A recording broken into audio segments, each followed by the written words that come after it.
Well, I didn't get Oasis tickets, but we are going to do Live Forever, a song which I've liked for a long time. There's a lot of complicated little corners in this that you wouldn't necessarily expect to see. One of my students wanted to learn this one, so I thought let's do the deep dive. Let's find out what's really going on with Noel Gallagher's fingerings on all the chords and the solo. Lots of stuff we can learn from this one, so let's kick into it now. Oasis and Live Forever. First thing to mention before we get underway is that if you listen to the album track, the tuning is slightly out from standard tuning. I think they recorded it in America, and what often happens in America is that the pitch for A is slightly higher. In the UK we use A440, in America sometimes they use A444, which is not that noticeable.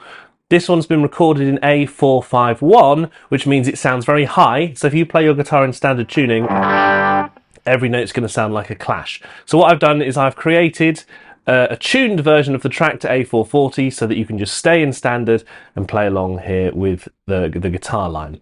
Let's start off with the chorus then. So you've got 4 beats, 4 bars to wait for the drums.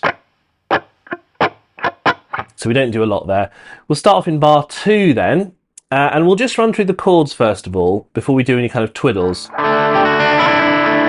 There's a lot to explain about the twiddles, but anyway, on the album, the first time that the chorus is played, they don't hear any twiddles, any suspended notes or anything, you just get the chords. So our first chord is a G, and this G is played without the third in the second string, so the A string is actually muted out there, which has the effect of making it a G power chord, as like an extended power chord, because there's no third. The second chord is a D, but you don't have the second finger on the top E string, so you just have, again, having the effect of creating a kind of power chord-like sound. There's no major minor. Then you have an A minor next, followed by a C, and then a D. Don't play that top string like I just did. And then it comes again.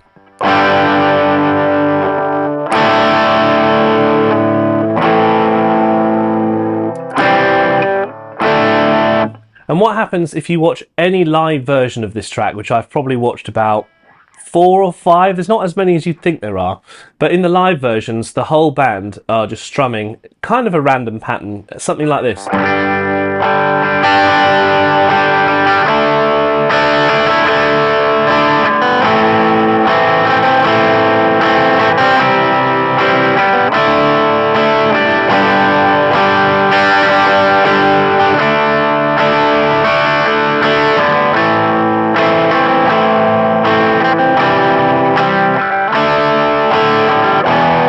So if you want to play along with it, just strum along with a pattern that you feel comfortable with. I've suggested down, down, down, up, down, down, down, up, so.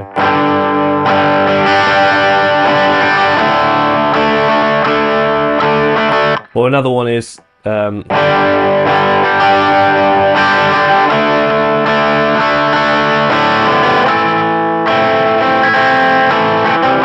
whatever feels comfortable to you. It doesn't make a huge difference. Now I'm going to change up here to this E minor chord, followed by the D, and then this time we hear, so it's, and you let the lower notes ring throughout that. You can also do this up picks if you find that easier. That can all be up picks if you like, but I prefer the alternate picking and the down motion. Over to the A minor, then the C again. Now this time, occasionally, Noli Noli does a different arrangement of the D chord. So instead of, he takes that C and just knocks it up 2 frets, dead note. So you get, so. That's a sort of variation which you can use occasionally if you like.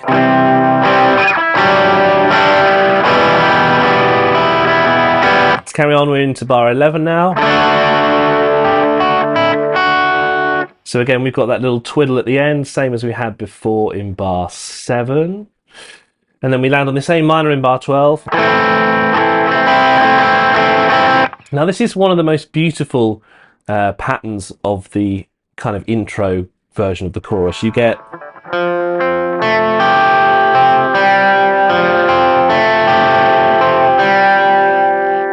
now live they just go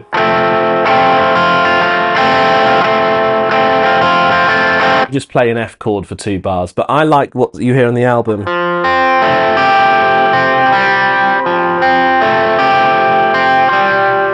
So it's the F, the C, and then the A, and the G at the top.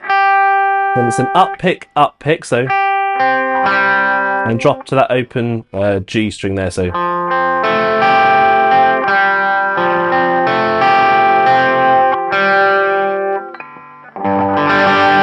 And then we're back into chorus 2, which means we're going to have a break here on how to play guitar. Thanks for following so far. If you love Oasis, I bought the t-shirt even though I didn't get the ticket. Stick with us for this lesson. We're going to tackle the solo, chorus 2, all the variations, and the outro section as well, which not a lot of other videos do tackle. So we're really diving in deep to this one. Subscribe if you like it. More videos up here, of course, and we'll see you in part 2.